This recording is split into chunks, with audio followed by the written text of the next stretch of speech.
Welcome to Inside the Pack. With me, as always, is Dan Webster. I'm Michael Wazinski, and thanks so much for joining us here on this beautiful January Monday, the first Monday in January. Dan, thanks so much for joining me here this evening in Chili's Pro Shop, located in the Outpost Ice Arena.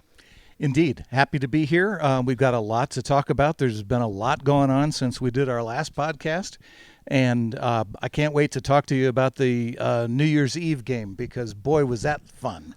Oh, it was a great one, and somebody that I had pleasure to talk with as well during that New Year's Eve game was Sean Henry, who actually just stepped in now. So usually how these interviews go is that we'll discuss and recap some games. I know it's been a while since our last podcast. The last one featured Josh Graziano before his departure with the Ice Wolves to Union College. And actually he starts up pretty soon as well, as all the NCAA teams are getting back into the second semester. But getting back to the New Year's Eve game, I had the pleasure of interviewing Sean Henry during the second period intermission, and it went a little longer than most guys, but we had so much to talk about. I don't get a chance to interview him that much, so I figured he did pretty well. The fans were loving it, and figured to bring him back on the podcast. So we'll dive right into the interview now while we have him here. Don't want to take up too much of his time, so they can go work out later in the afternoon. So Sean Henry, thanks so much for joining the podcast. We'll just be passing the mic back and forth, asking you some questions here. 2019 is now in the books. You guys have 26 games in 2020. I know I had already asked you a few times and kind of stuff like that on New Year's Eve, but what's the mindset going into these final 26 games? Odessa just played Lone Star for a 3-3 this past weekend, and they got smoked every game, shut out twice, and then beat 10-1 on one of the days. So the Ice Wolves still are within 1 point of sixth place. What does that mean for you guys from where you guys started to now and going forward for the next 26 games? I think it means that we've got a lot better. Obviously, you can tell, too, we've gotten a lot better on and off the ice. I think our goal is obviously to jump Odessa in the coming weeks. I think we can actually do it this week. They've been really struggling with I watched them this weekend. They just absolutely got smoked. No other way to put it. So I think jumping them would be a big milestone, and I think we're just going to build off that and go from there. You guys put on a pretty dominant performance, I would say, on New Year's Eve. It wasn't obviously a high shooting affair for you guys, and but the shot accuracy was there, and that's the most important thing to probably bring home from that. No power play opportunities for you guys either in what was a melee in the third period. 2 fights in the first 4 minutes. The captain Keenan Johnson fought Aaron White. Nick Trella, the assistant captain for Amarillo, fought Griffin Sanum shortly after Emil Gabrielson's goal that deflected off of Colson and went in the start of that third period kind of fest. And what was your takeaway from that game? That was the last time you're going to play them for the regular season. It was kind of a melee and a free-for-all there in that third period, but you guys, that was your first regulation win against them this season. The other win was that overtime four-round shootout, 50-save shutout for Josh Graziano. And, speaking to that, you saw their best netminder in the league, Charlie Glockner, get pulled. Their backup, Max Guchar, went in to start the third period, and he let in 2 goals on 2 shots, never made a save. So what's your takeaway from that going forward? Then you guys obviously didn't play this past weekend. How are you guys going to keep that momentum going, having had a weekend off? I think the weekend off, I think it could actually help. I mean, rest our legs. We've been really going hard this year. I mean, I think every NOL team gets about 2 weekends off. So coming forward, I think we had a really good practice today, actually. We were really moving. It was fast-paced. I think we're going to translate that into the games this weekend. You know that, I think, Midwest Division it is. I think, they're a really fast-paced division. Fairbanks was a very fast team. So we got to play fast this week. So coming into the weekend, we got to play fast against Kenai because we know they're going to be a fast-paced team. Well, you also know that Kenai blew away Amarillo, two games this weekend. Yeah. And so you just really showed Amarillo that you can beat them. Yeah. So this is even though Kenai is in second place in their division, you guys got to know that when you play these teams that are so high up in the standings, they're not invincible. I mean, that's got to give you some really good confidence. Yeah, I mean, as games go on, I think we get more and more confident knowing we can do it. We're getting more used to the pace. I saw that Kenai did lose got smoked 2 games actually to the Bulls, so that should give us a little confidence knowing we beat the Bulls by a good amount. So like going into this weekend, I think this is big for us. I know going up to Alaska too. I know Kenai has a really, really big ice arena, and we're a fast-paced team. So not trying to look too into the future, but I know our team will do good there too with the big ice sheet. So just going back to that New Year's Eve game, I know how excited Mike was because I saw the video, and he was really excited calling that game. What was it like for you guys? I mean, scoring, as often as you did with so few shots. I mean, what was it like on the bench? What was it like? I was up with Mike, but because I was dealing with the shoulder, but I can. You were banging on the glass Yeah. there, too, and I saw. I was really happy. You weren't too happy when a fan got you on the high five, though. I saw that Yeah. as well. A little rivalry, obviously, amongst the closest opponents for the Ice Wolves are the Bulls. The fans were loving it, though. So, but continue on with what you were saying. It kind of reminds me of that. We played a game. Oh, I forgot who was. I think it was against Corpus. Yeah, Corpus, where we kind of blew them out. And I just, know the feeling on the bench where you're just like, wow, it feels great, With you guys, it seems as though you don't let these top tier teams kind of put a damper on your mindset. You guys, and I could do this math very well, Dan. 4 out of 8, 50%. That's a nice number for me to figure out. Of the games between you and Amarillo were decided by 1 goal. 1 goal, right? Yeah. And so, I mean, that's a team that is currently second best in the entire league. And the other team above them that's best in the league is the Lone Star Brahmas. Both of those teams are in the South Division.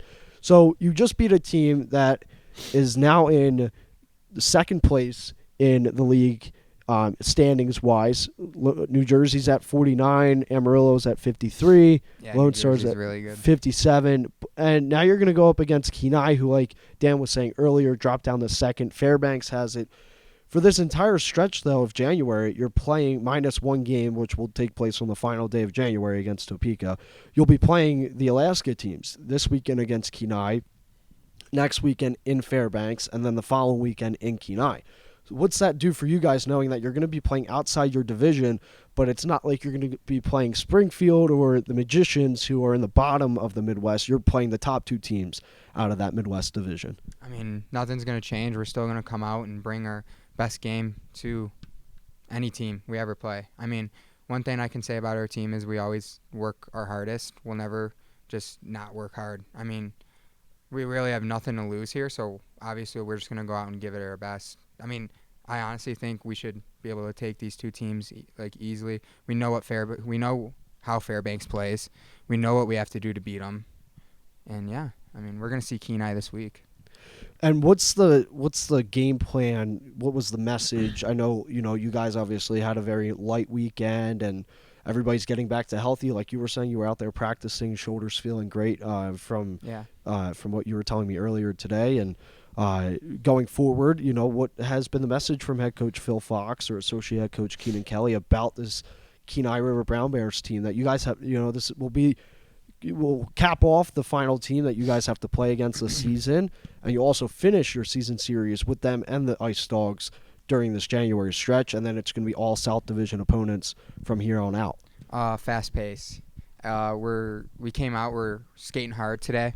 We're making sure everything's fast paced because in that division, it's a fast, skilled division. So we played Fairbanks and they were really fast. So I'm guessing Kenai is going to be fast too. I mean, Coach Fox got us together in the middle today, and he said everything's going to be fast paced. He said it's going to be a fast paced week. So message being fast paced. So if it's going to be fast paced, what kind of energy bars do you eat? I mean, because you're going to. I usually just eat a banana before a game. So one thing that you do as a team that we watch at the beginning of every game it's this huddle around the goal. Yeah. What's going on in there? We just talk. We just like kind of review, like, hey, like this is what we want to do. This is what we want to bring to the game, and then we just break it down, and just make sure everyone's ready to go in the huddle. So, when you look back at the scores, so many 1-point games, losses. Yeah. It's just been so close, and then New Year's Eve comes along, and it's like, holy smoke! I mean, you chase the best goalie in the league, and he's gone.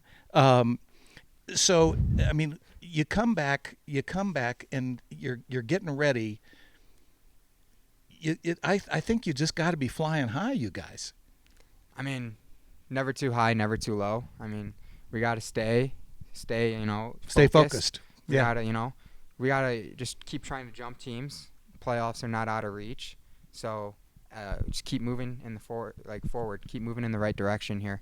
Yeah. Stay focused.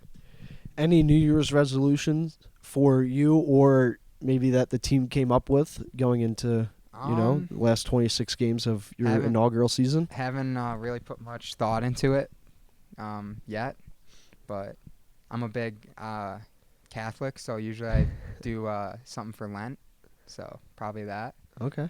So yeah. And again, you guys, there's still a lot of time ahead of Odessa for 5th place are the Ice Rays at 32. Now you play Corpus 6 times still. And You play Odessa 4. Mm-hmm. So there's a lot of points to be earned. I know I was talking with Bran about this. I was talking with you about this on New Year's Eve, just interviewing even some of the guys on the bus on the way back. How does that make you guys feel, that knowing that you're kind of starting to get rid of your schedule against the top tier teams, and now you're finding your legs. You guys have been now working, gelling together for the last better half of 3 months. Knowing that 10 out of the next 26 games, and if you're not including, this 3-week stretch against the Alaska team, so 10 out of 20 of your next games will be against Corpus and Odessa going forward. I mean, what does that do for you guys, for confidence, for your morale, knowing that you've beaten these 2 teams twice already, one single-handedly pretty well. You earned 3 out of 4 points in Corpus, so that was a big weekend that weekend as well. You got your first NAHL goal. Yeah. So, going back to that, like, what's this like going to go forward for you guys? I mean, should we be expecting a big run, or are we going to see a bigger win streak than 3 this season? Yeah, I mean, we're going to stay focused. We're going to come out, and we're not going to be coming into games thinking, oh, we got this. We're going to come out focused, and that's what's going to bring us wins. So I do believe, we're going to, easily beat, these teams a lot. I mean, with how we're playing right now and how we're staying focused, I mean, you can easily tell the locker room wants it. You can easily tell we definitely want to win some games in the second half. It's big. I mean, our record doesn't speak on us. We've gotten a lot better throughout the year. So you're a defenseman. You are going to be playing in front of Garrett Mackay, our new goalie. What have you guys been doing to work together to get to know how he works, and how's he been practicing to see how the defense works with you? He's been good with communication. He's been really he learned the calls really quick. He has a lot of good experience in the USHL, I know that. But he's been really good talking wise. I think both of our goalies are really good, and I think they do really good at communication. We got really good goalies. We're blessed with that. Well, speaking of blessings, today, since you said that you're a heavy-duty Catholic, today is we record this on the Feast of the Epiphany, which is when gifts are given in many countries around. I just want to thank you for the gift of your talent and your energy. Had a great conversation with your dad when he was here visiting. Mm-hmm. And as a side note, he's a railroad engineer, and I've been a railroad buff forever, and so we had the greatest conversation. I just love the fact that that was great. But just the fact for you to leave Michigan and to come here and to just come to this expansion team. man, thank you for doing that and taking just the unknown and really taking it. And you're really fun to watch out there. Thank you. I appreciate it. Very grateful for your playing here. Thank you. Sean, just one last thing before obviously I let you go. You told me that New Year's Eve was probably the first time in about a year or so that you had not been playing a game, that you were scratched, and it wasn't due to you Injuries, not playing well. yeah. It was obviously injury. How eager are you to lace him up for this Friday? I'm really excited. You got to stay composed when you come back, though. You can't, be running around. You got to stay, you got to just gradually move up shift by shift. You can't go out expecting anything big kind of thing. You just got to, stay calm and composed. Absolutely. Well, if Dan doesn't have anything more, I think you've answered all of my questions. Thank you for having me today. The ringer. So thank you. Thanks so much, Thank Sean. you. And we look forward to seeing number 6 out there on the ice this coming Friday and Saturday when the Brown Bears come to the Outpost Ice Arenas for the first ever meeting between them and the Ice Wolves this season. So, Dan, now let's get into kind of a recap situation here. Again, we started out with the interview. Now the better part of this podcast, and hopefully you're going to tune in for the rest, we'll just be kind of talking about where we left off from the last one. And again, that was when Josh Graziano left, so kind of, mid-December feel. We obviously had that 3-3 series in Amarillo, didn't go in favor of the Ice Wolves. They were one of them was a 1-0 game, and they were all shutouts in favor of Amarillo. Right. But they were close ones, and there was some controversy on one of the goals as well in that Sunday one. But again, you can't change it. It's in the books. It's in history. Right. But going forward, there was obviously a big battle on the 2 days before Christmas break here at the Outpost Ice Arenas on December 20th and the 21st. Mm-hmm. Amarillo barely squeaked by both of those games, 1-goal games as well. And, and the one on the 20th was an overtime game, and that was a heartbreaker. That was just a heartbreaker. And that's the toughest part about overtime, Dan, is that it's really a chess match. And I say that on air as well, because you can see it's 3-on-3 for 5 minutes. You're already been playing 60 minutes of hockey. I know not everybody's logging a full 60 minutes, but line changes are quick. You get 20 minutes of an intermission break or 17 or whatever to kind of just recollect yourself and get some water, hydration in you and whatnot, and then you're back out there again for another period. So now you're playing 3-on-3. Not everybody gets out there for the 3-on-3. You do want some teams roll 2 offense, 1 D. Some go all 3 offense. It just depends on the coaching staff, and I could tell that in that overtime though that it wasn't going to go to a shootout. That was the first time that a game ended in overtime this season for the Ice Wolves. They've always had to go to a shootout. I could just tell that one of those two teams was going to, just the way the game had been going. It was a third period goal by Henry to tie Sean things Henry up. was the one who tied it up, and to force overtime, and it just had that vibe of, I didn't want it to go into a shootout. I'd rather have it end in overtime because you get a point either way, but I'm not a big fan of the whole skills competition when it comes down to it. I'd rather end in a team versus a skills an individual one-on-one thing. Yeah, I agree with you. I've never been a big fan of the shootout, and you're absolutely right. I share your sentiment there, but it was such a good game, and boy, the Ice Wolves were playing really like a team. Again, their shots on goal performance was not the best, but they did bring it to 28 shots by the end of the game.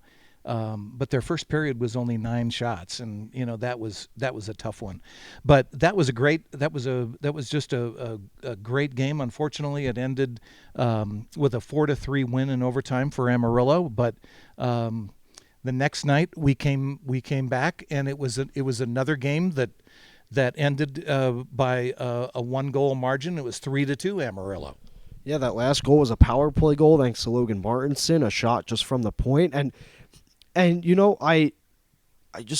were talking about, how this on New Year's Eve, the Ice Wolves were able to get 5 on, 3 of them went on Charlie Glockner, 2 went on Max Guchar.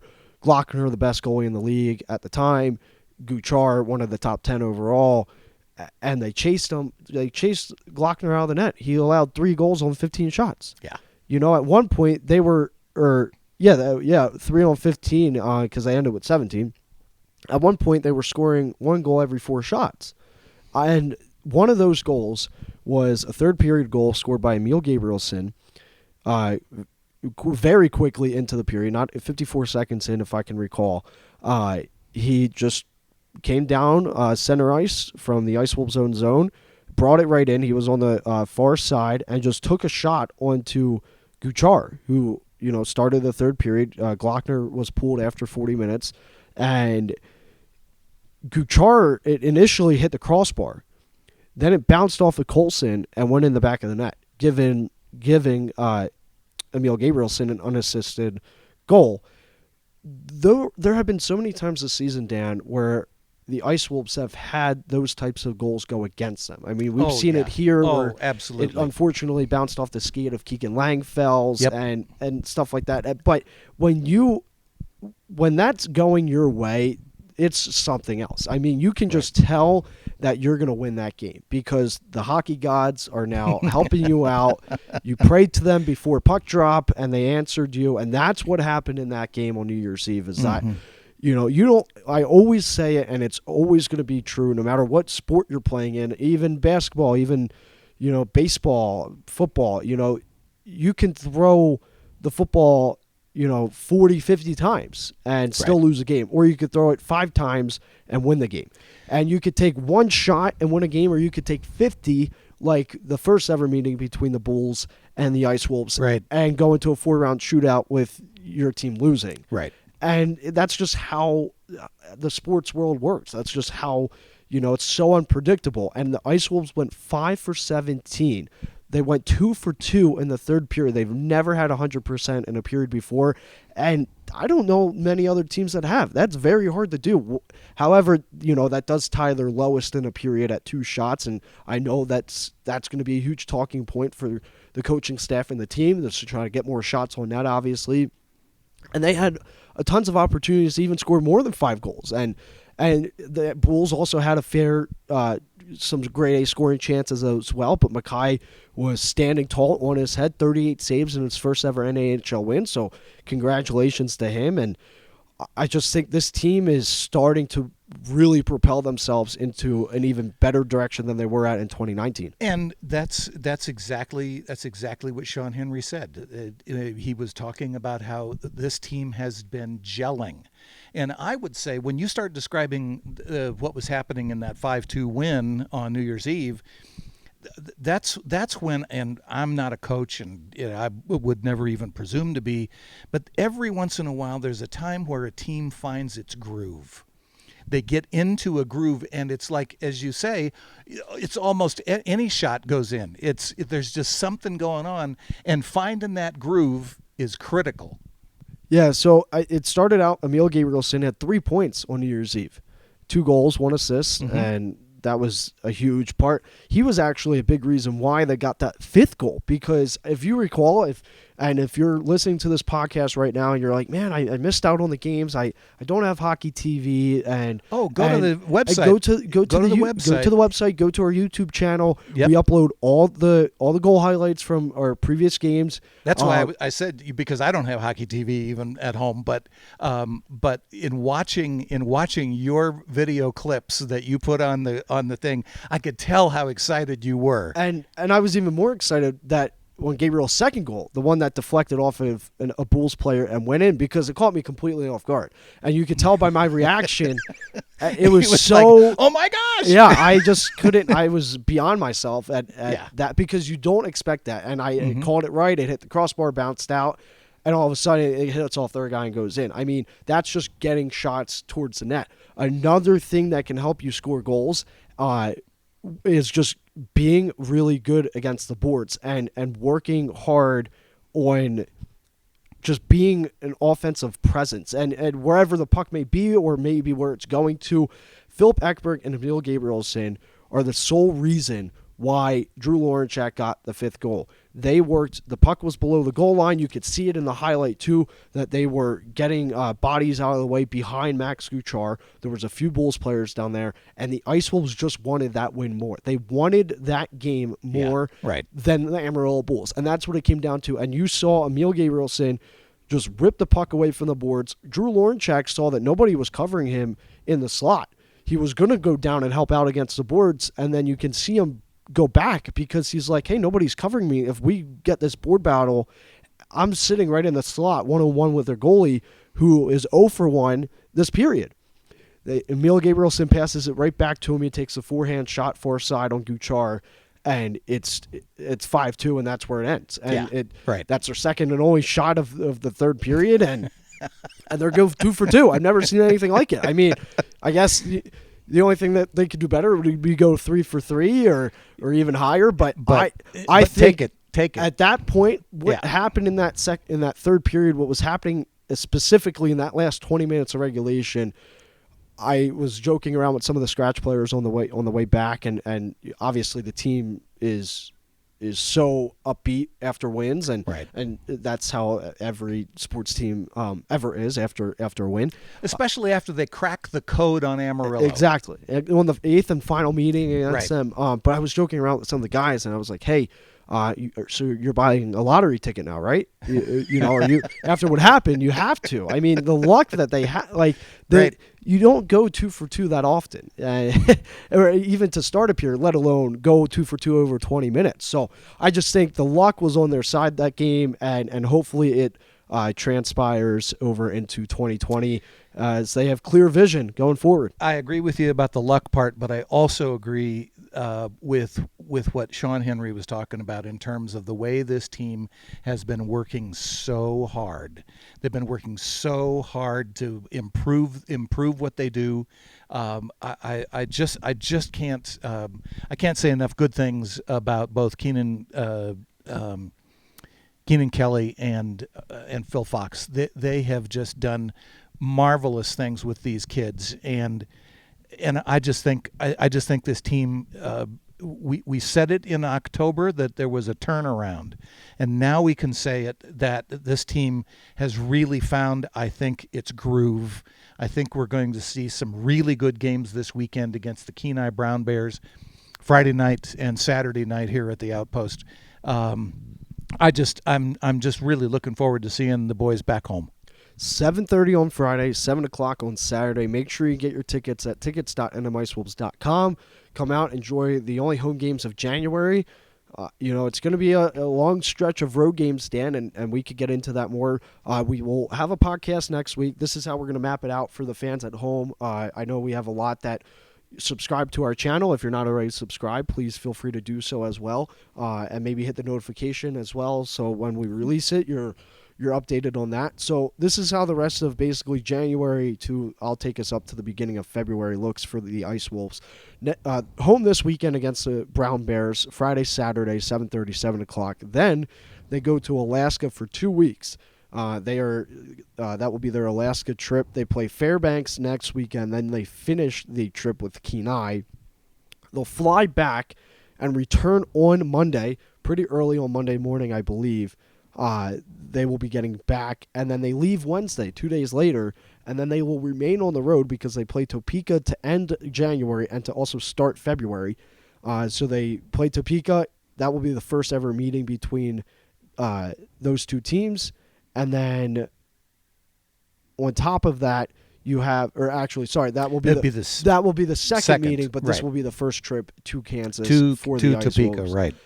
And then after that, they'll stay on the road because they go from Topeka to Corpus. So it's basically 2 back-to-back weekends of nearly 10 plus days on the road, 12 days or so on the road, and that's gotta, that's good for bonding purposes because you're always with, sure. You're always with your team. You're in the how silver can. That's how it was when the team went from Corpus to Shreveport, and we just stayed on the road during that time as well. So it's a very obviously similar situation, but you're playing on the road, and this team on the road is 3-12-0-1.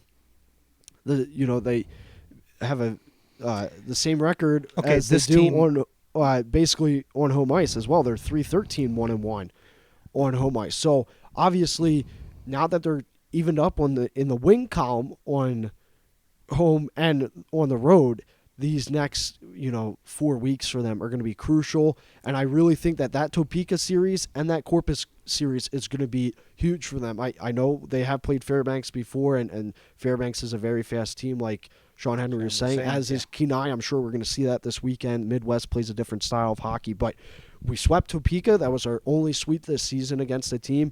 And we beat Corpus with our most goals in a game at 6. We took 3 out of 4 points the last time we were there, and almost were able to get a sweep against them. We lost in overtime. So I think those 2 weekends are going to be huge, but hopefully these next 3 weeks against the Midwest will be just as big for the Ice Wolves. I'm going to go with Sean Henry and his description that they know that they can beat these good teams.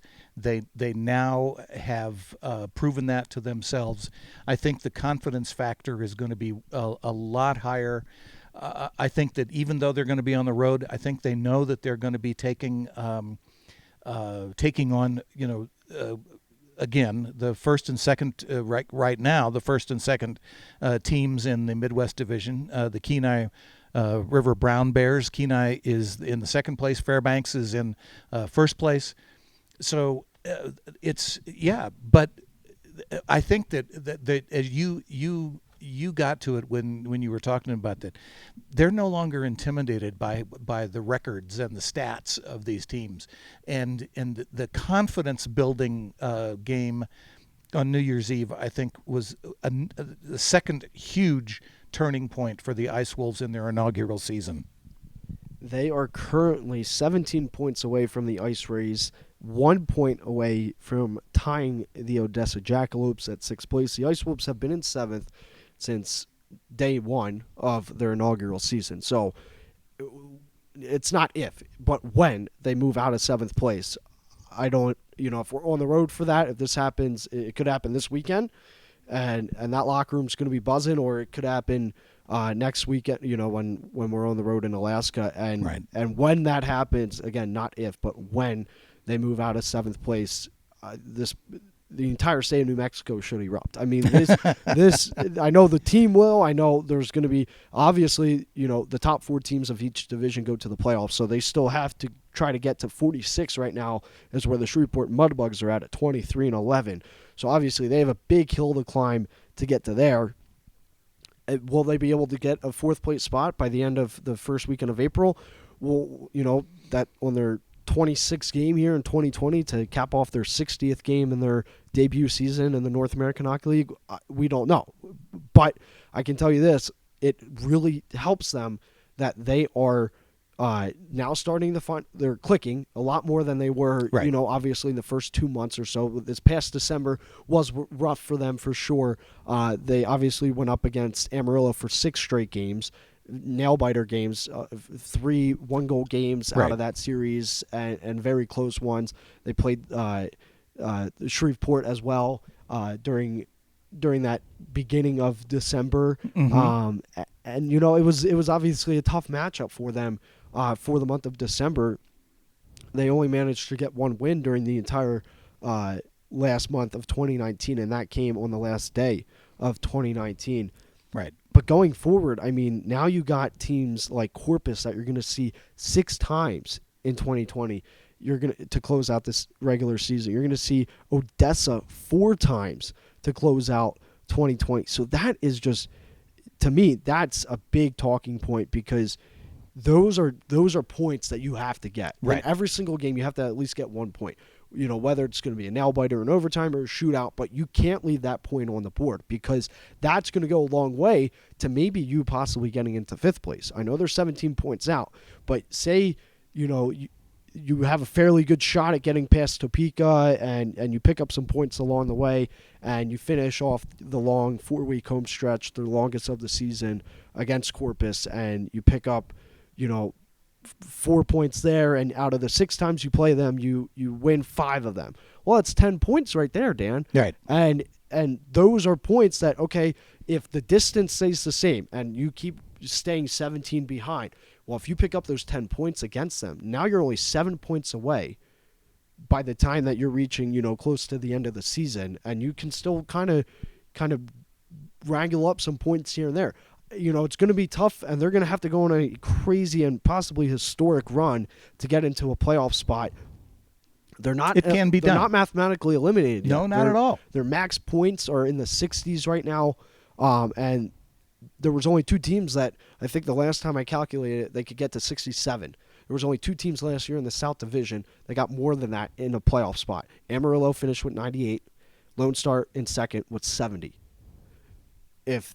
I don't know if the mantra's going to stay the same. I mean, Lone Star's already 10 points away from 67, and they still have 23 games left to go, and they seem like a very deep team this season. They are a very deep team. But going forward, I mean, if Shreveport starts to struggle, if Topeka starts to struggle, Corpus, and obviously Odessa's on a 13-game losing streak. They have not been performing well. Right. That's, they don't, the Ice Wolves don't play Odessa until February 14th and the 15th, Valentine's weekend here at the Outpost. So that's going to be a big matchup, and hopefully by then the Ice Wolves are well surpassed them, inching their way closer to 5th place.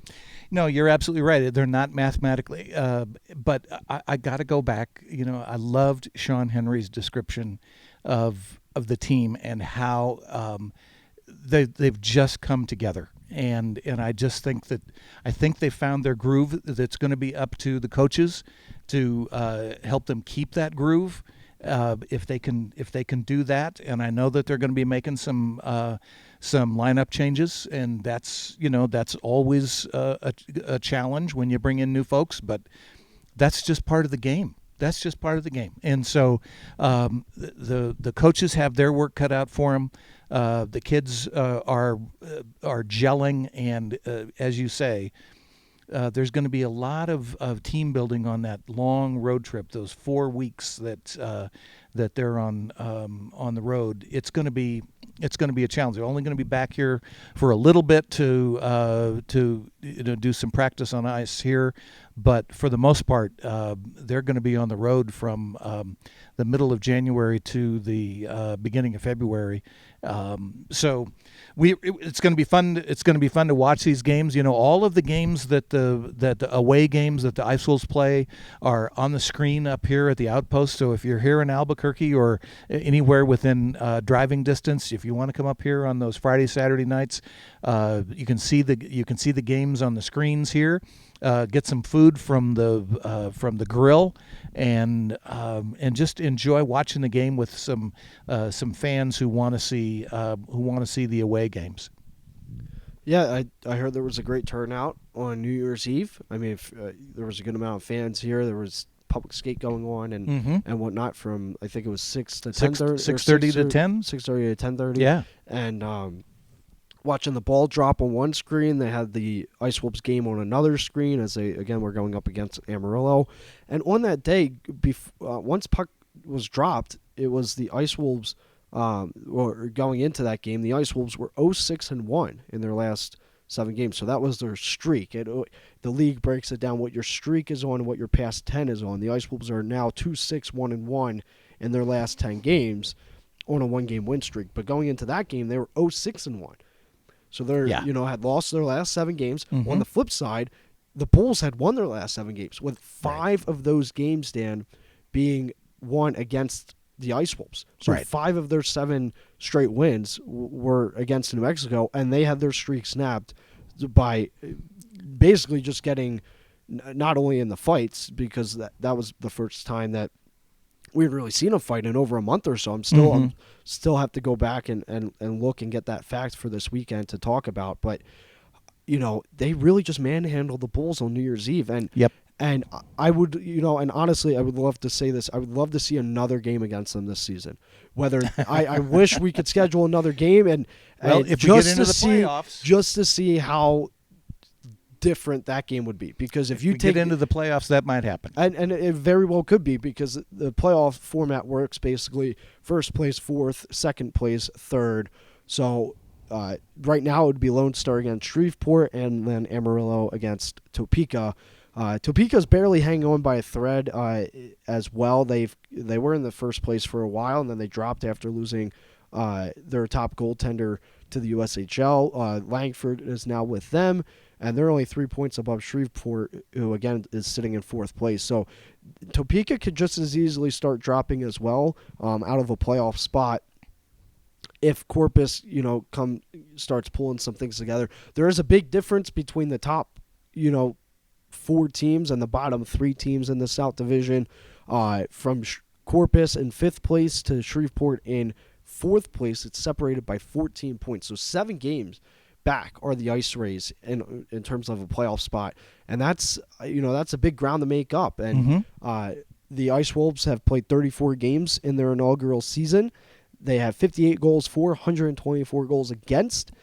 One team that is starting to they are starting to get surpassed by in the goal differential, they already have, is Odessa Jackalopes. They have allowed 1 less goal than the Ice Wolves at 123, but their goals for, goals against differential is -69.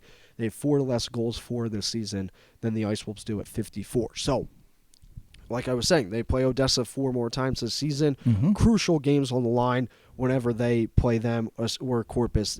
In my opinion, those 10 games, if you win every game, Dan, that's 20 points. That's right. That's huge. And then, if that stays the same, you're at 35, and if that were to happen and, Corpus loses out or even wins 1 game, they would not be able to pass you. That wouldn't be enough to gain a playoff spot. At this moment, you at least need 47 to knock out Shreveport, a team that the Ice Wolves have not beaten yet this season, and a team that they won't see for a little while as well. It won't be until the second weekend of March on the 13th and the 14th, but they still have 1 more weekend series against the Lone Star Brahmas, but it's really just all Topeka, Corpus, and Odessa from the south once we get rid of this Midwest little stretch here for the next 3 weeks. Well, if you're anywhere within the metropolitan area of Albuquerque, go to nmicewolves.com. Get your tickets for this Friday and Saturday night. These are the only 2 games in January that you're going to be able to see the Ice Wolves on home ice. So get your tickets. We've had a lot of sellouts in this inaugural season, and I would hate for you to miss out on an opportunity. If you haven't seen the Ice Wolves, come on up to the Outpost Ice Arena. Get your tickets beforehand so that you can be guaranteed a seat. Or come and get those $10 tickets that allow you to strap on some skates and watch the game from the tunnels on either end. It's a completely different view of watching a hockey game, I tell you. So be sure to get your tickets. We'll look forward to seeing you here on Friday and Saturday night. Even come by the Pro Shop as well. There's a lot new merch in here that came in right before the holiday break, so check it out. Tons of new hats. Even the guys are walking in here in and out, and we had Tristan Rand in here moments ago saying that he just saw one of the new hats pop up, the light blue one and the yellow one, and he was like, man, I'm going to have to get me one of those. So yeah, you can wear the same merchandise that the guys are wearing. We got blankets in, tons of beanies, we're selling polos now, sweatpants, hoodies, and a whole new shipment of those black hoodie sweatshirts. Yeah, so tons of new sizes. We still have all of our same equipment as well. We got scarves and tons of figure skating stuff. So there's a lot going on here in the Pro Shop over the last few weeks, and we're constantly getting orders in. I know that the jerseys are have been what they are. We did get a shipment in right before the break. We're supposed to be getting another one in. There was a lot of obviously an unfortunate circumstance happened with them and trying to get them in on time. So we do want to apologize about that. We hope everybody is still, eager to be wearing them around, and we hope to see a lot of people here. I actually saw there was a fan in Amarillo, and they travel all the time. I saw them there before. Unfortunately, I just couldn't get into contact with them to interview them or bring them up to the booth. But I see them here all the time at games. I think they're season ticket members, and I believe they travel to every game in Amarillo, but one of them was wearing the breast cancer jersey. So they bid on one of those, and I forget what number off the top of my head, but those, we love seeing that, and especially coming from me, I like seeing fans where that on the road, and even here, I mean, we've seen opposing teams have fans come in here. We've seen fans from Shreveport come in here wearing Mudbugs jerseys, and Amarillo Bulls jerseys and stuff like that. I think that's great for the league. I think that's great for fans. Lone as Star well. has a whole bunch of cadre that follows them, and they were here. But speaking of all of that, if you follow the Ice Wolves on social media, on Facebook, Instagram, and Twitter, you know that the Ice Wolves logo was named one of the best logos of the 2010s.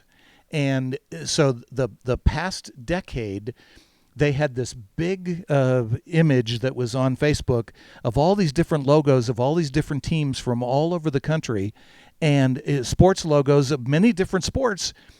And there, it was so good to see the Ice Wolves logo among them. It really is a cool logo, and I think that it just goes to the credit of finding the creativity that the team ownership here found to be able to come up with a logo that is so unique and so different, and I think it's one of the best hockey logos, and now it's among some of the best sports logos. So we're pretty fortunate. So sportslogos.net, I guess it's run by mainly one guy, I believe, but it's kind of been in this household name almost. They have been all over. They actually, I was reading a little bit about the background here that they have. Sportslogos.net, tons of articles written and stuff like that, ranking different logos and whatnot. And in the article, it said that I'm pretty sure the guy that runs it has been invited.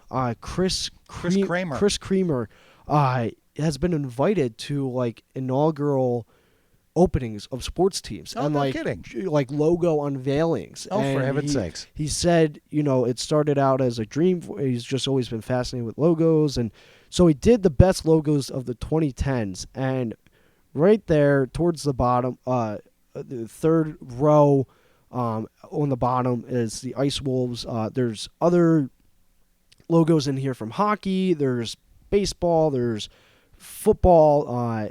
Some notable ones. The Philadelphia Phillies are on there. Of but course they are. The Florida Panthers, the Nashville Predators, and again, the Phillies have been around for a while, but that is the logo that some teams come out with certain ones. The Toronto Maple Leafs have two different ones on here. Look at that, yeah. The Philadelphia Union have one. So there's soccer on there as well. I didn't see a New Mexico United one. I was actually looking for that as well. I didn't see that, but you have teams like the Hershey Bears, some ECHL teams out there, Greensville Swamp Rapids, or Orlando Solar Bears. So even some college teams too. So really, think about all the sports. From like this is picturing college level girls, guy sports from top to bottom. Mm-hmm. The Ice Wolves made one of the best in 2010, and we unveiled it just months ago. And the merch is here. We're looking at it as we record this here in the Pro Shop. So come on in. The shop is open Monday through Friday from 1 to 9 and longer hours on the weekends. But come and get your shirts and blankets and hats. This logo is very popular and starting to get recognized. It's been recognized when I've gone to some little coffee places around town. People say, "Oh, is that the new Ice Wolves? Is that the new hockey team in town?" And so be sure to check that out too. And on top of that, he ranks it by year as well. So Philadelphia Union had the best logo in 2010. Nashville Predators won it in 2011. I mean, Maple Leafs won theirs in 2016. And the list just keeps going on. Unfortunately, the Ice Wolves didn't crack one of the top 5.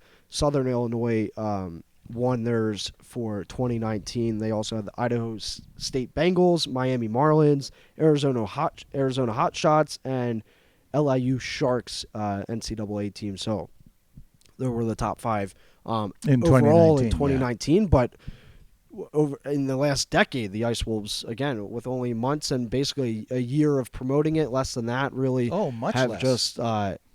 just blown people out of the water with this logo. And I have to kind of tip my cap to the Seek and Strike Hockey Legion guys because they always harp on me about I always get into it with Chris Walker and I'm going to tell you a secret.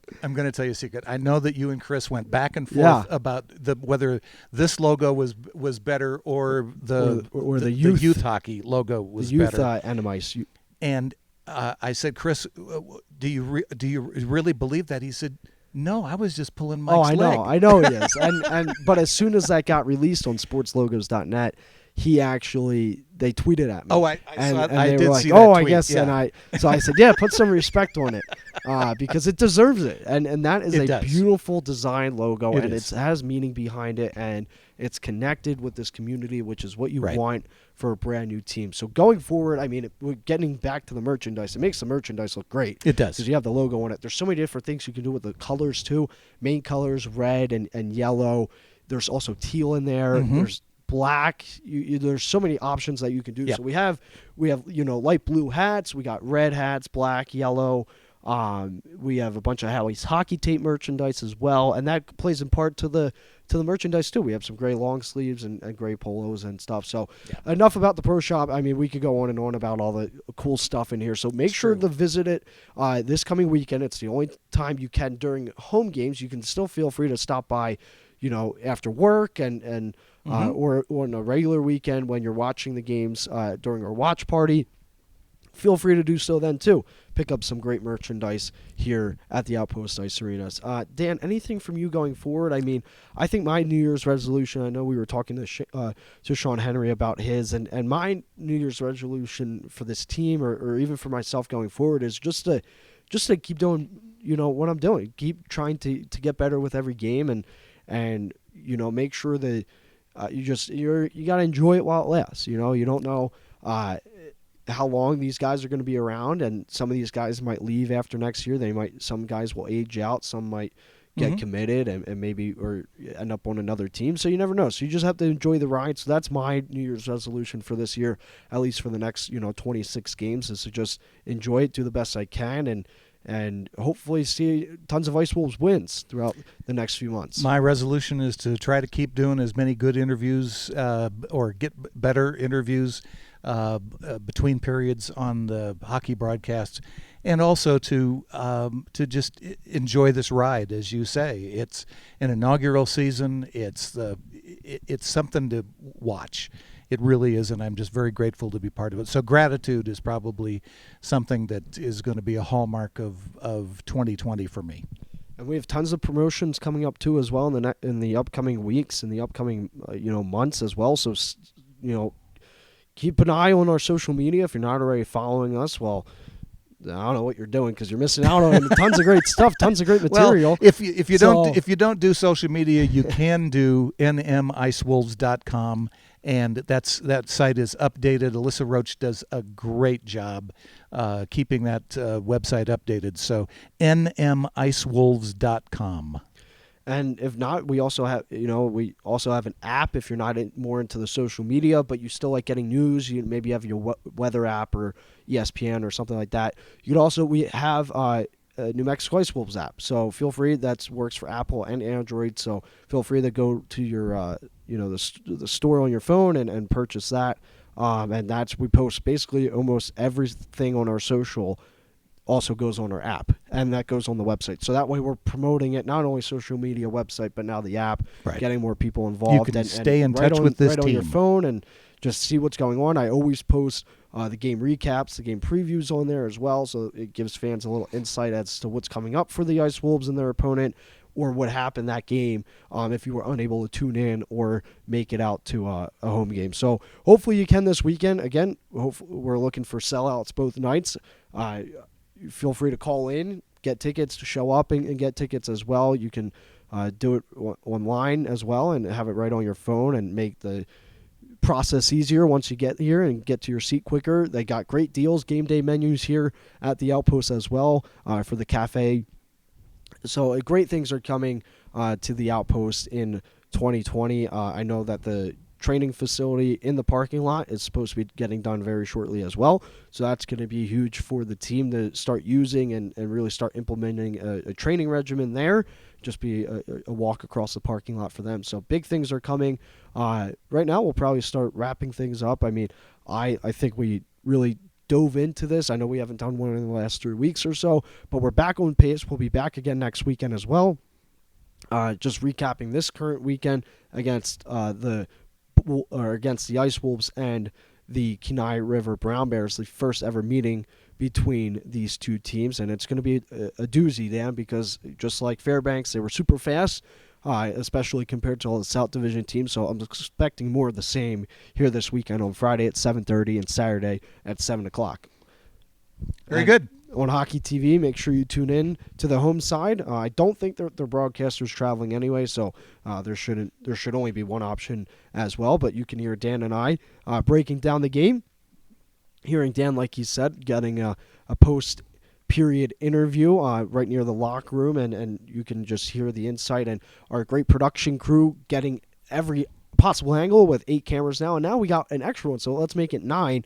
And they actually have one facing us, which was new right before the break. So I thought that was really cool to have. It's a little fan cam. So I think we're implementing some new stuff going forward with that camera. But again, only 2 games left in the month of January, and that's this weekend, Friday and Saturday, when the Ice Wolves host the Kenai River Brown Bears. So make sure you get your tickets in advance for that. It's going to be a great matchup for the first ever time between these two non-division opponents, and we'll see how things go forward, and then the team will prepare and head to Alaska for 2 weeks, Dan, where it's going to be frigid cold, and we'll be really close to the North Pole, though. But more on that next week. There's a little teaser on that stuff to go forward for New Mexico Ice Wolves hockey here in the South Division. So, again, the Ice Wolves go to 625, 1-2, 15 points on the season, one back of tying the Odessa Jackalopes for 6th place, and that will be the first time that the Ice Wolves are able to get out of 7th in the South Division if they're able to secure a point. Hopefully they get more than one this weekend against the Brown Bears. I'd love to see them pick up a sweep. It's going to be a great matchup, Dan. Looking forward to it. We'll see you this weekend, Friday and Saturday. Ice Wolves against the Brown Bears for the first time. Friday, 7:30, Saturday, 7 o'clock. Be here or be squared. We'll see you next weekend as well on Inside the Pack.